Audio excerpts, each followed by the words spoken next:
Hey, you want to load up a whole, practically half the neighborhood could fit in this car. I like this car. Looks good. Well, you're in that mom phase. Pretty soon you're going to be doing carpooling. Are you saying like I need like a soccer mom car? This could be it, Ed. Yeah, well, this is the great mystery SUV in the luxury class. The Audi Q7's been out, I think, for about 8 years.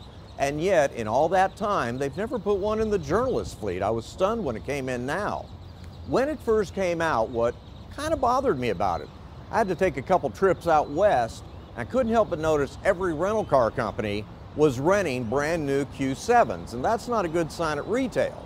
Since then, it has become infinitely more popular with the public. Now, remember, we're up against the BMW X5 and the Mercedes GL in this class, and this one happens to be the diesel, where I got 32 miles to the gallon in it, doing 60 miles an hour, and that's pretty good. We have a 6-cylinder engine at 280 horsepower, the diesel's 240, and like all modern diesels, it's as quiet as it can be.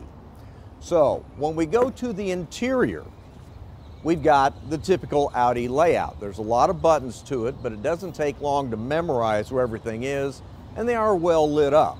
The air conditioners are way above average, the stereo system's wonderful, but in driving this vehicle, as you can see, it kind of has low-profile tires on this particular model, and therefore this one had more road noise than I expected, certainly more than the X5 or the Mercedes GL that was whisper quiet.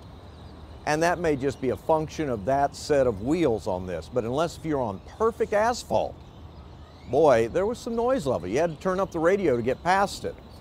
Now, in the back, you've got lots of room.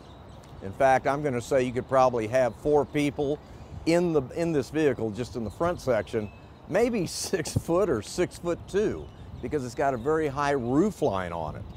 And then in the back, this one has the 3rd row seat in it and doesn't want to come up for us. There we go. Now, I've left the seats down because you'll see the tonneau cover that would cover your belongings if you loaded things into the back. If you have the seats up, you have to take the tonneau cover out of the vehicle. You've got a little bit of storage space here for things, but if you're loading this vehicle, look how high this lift is up the ground, off the ground, and that's really higher than most of the vehicles like this. Nice area. Put up the back seats and you're going to be kind of limited to space.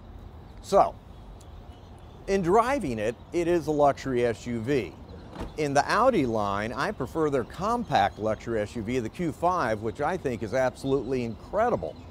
These start at $47,700. This is the diesel with everything on it at $73,000. And the Mercedes GL we had was $93,000, so there's some value there. I think Audi buyers will love this. I just could have used a little bit less noise when I was going down the road. With that, y'all have a good weekend. Yeah, for that kind of money, I want a really quiet ride. It is pretty though. It is.